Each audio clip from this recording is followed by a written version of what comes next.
Sanskaram University, where cutting-edge technology meets the promise of world-class education. Sanskaram University, education with values.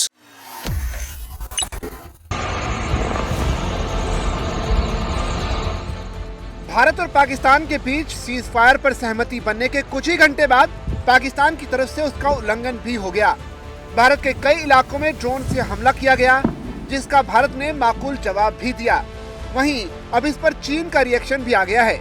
चीन ने इस मामले पर भी अपना दोहरा चेहरा दिखाया है। पहले तो पहलगाम आतंकी हमले की निंदा करते हुए चीन ने एक और जहां आतंकवाद के खिलाफ कड़ा रुख दिखाया, वहीं दूसरी ओर पाकिस्तान को अपना आयरन क्लैड फ्रेंड यानी लोहे जैसा मजबूत मित्र बताते हुए उसकी संप्रभुता और राष्ट्रीय स्वतंत्रता के समर्थन की बात दोहराई। ये घटना भारत चीन पाकिस्तान के बीच चल रही कूटनीतिक रस्साकशी का एक नया अध्याय बन गई है, जहां चीन की दो चेहरे वाली नीति पर सवाल उठने लगे हैं। चीन के विदेश मंत्री वांग यी ने हाल ही में पाकिस्तान के विदेश मंत्री इशाक डार से बातचीत की। इस दौरान उन्होंने पाकिस्तान की संप्रभुता, क्षेत्रीय अखंडता और राष्ट्रीय स्वतंत्रता की रक्षा में चीन के समर्थन को दोहराया। वांग यी ने पाकिस्तान को हर मौसम का रणनीतिक साझेदार और लोहे जैसा दोस्त बताया। चीनी विदेश मंत्रालय के बयान में कहा गया है कि वांग यी ने पाकिस्तान के संयम और जिम्मेदाराना रवैये की सराहना की। हालांकि इसी के साथ वांग यी ने भारत के राष्ट्रीय सुरक्षा सलाहकार अजीत डोभाल से भी फोन पर बातचीत की और पहलगाम आतंकी हमले की कड़ी निंदा की। उन्होंने कहा कि चीन आतंकवाद का विरोध करता है। चीनी विदेश मंत्रालय ने अपने बयान में कहा कि वर्तमान अंतर्राष्ट्रीय परिदृश्य जटिल और अस्थिर है। ऐसे में एशिया में शांति और स्थिरता बेहद जरूरी है और उसे संभाल कर रखना चाहिए। चीन ने यह भी कहा कि वो चाहता है कि भारत और पाकिस्तान दोनों पक्ष संयम बरतें, आपसी मतभेदों को बातचीत और परामर्श से सुलझाएं और किसी भी तरह की सैन्य टकराव की स्थिति से बचें।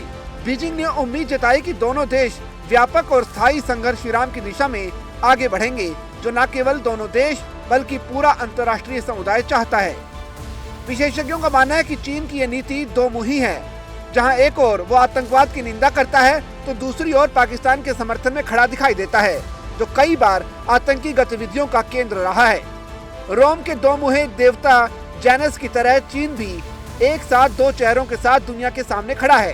पाकिस्तान के प्रधानमंत्री शहबाज शरीफ ने संघर्ष विराम की घोषणा करने के बाद चीन के प्रति आभार जताते हुए कहा कि मैं चीन के राष्ट्रपति और वहां की जनता को दिल से धन्यवाद देना चाहता हूं, जो पिछले 58 सालों से पाकिस्तान के साथ खड़े हैं। संघर्ष विराम की घोषणा भारत और पाकिस्तान के बीच 4 दिनों तक चले ड्रोन और मिसाइल हमलों के बाद हुई, जो दोनों परमाणु शक्ति संपन्न देशों को पूरे युद्ध के मुहाने तक ले आई थी। शनिवार को भारत और पाकिस्तान ने जल, थल और वायु मार्ग से सभी सैन्य कार्रवाइयों को तत्काल प्रभाव से रोकने पर सहमति जताई। हालांकि समझौते को लेकर कई देशों ने दावा किया कि इसमें उनकी भूमिका रही है।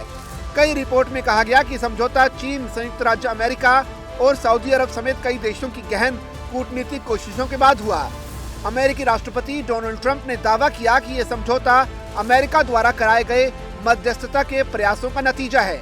वहीं भारतीय अधिकारियों ने स्पष्ट रूप से कहा कि ये समझौता पूरी तरह से द्विपक्षीय बातचीत का परिणाम है और इसमें कोई बाहरी हस्तक्षेप नहीं हुआ। भारत का ये भी कहना है कि पाकिस्तान ने इस संघर्ष विराम के लिए बिना किसी शर्त या अन्य मुद्दों से जोड़ने की कोशिश किए बगैर सहमति जताई। दरअसल भारत ने 22 अप्रैल को हुए पहलगाम आतंकी हमले के बाद पाकिस्तान और पीओके में स्थित आतंकियों के लॉन्च पैड ध्वस्त कर दिए थे। इसी के बाद जवाब में पाकिस्तान की ओर से भी हमले हुए, जिससे तनाव चरम पर पहुंच गया। चीन की भूमिका को लेकर भारत में मिले जुले सुर देखने को मिल रहे हैं।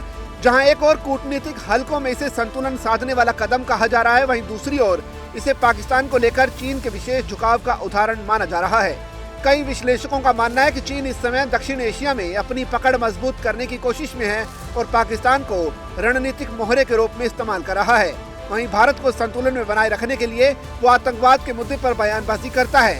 ये चीन की उस रणनीति का हिस्सा है जिसमें वो दोनों पक्षों से अपने हित साधने की कोशिश करता है। फिलहाल भारत ने चीन के इस दोहरे रवैये पर कोई आधिकारिक बयान नहीं दिया है, लेकिन आंतरिक स्तर पर इस मुद्दे को गंभीरता से लिया जा रहा है।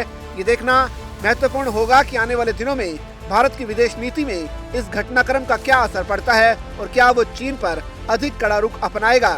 पाकिस्तान को लेकर चीन की इस अंध समर्थन वाली नीति ने फिर ये सवाल खड़ा कर दिया है कि क्या बीजिंग वास्तव में आतंकवाद के खिलाफ है या फिर वो अपने रणनीतिक हितों को प्राथमिकता देते हुए दोहरी चाल चलता है।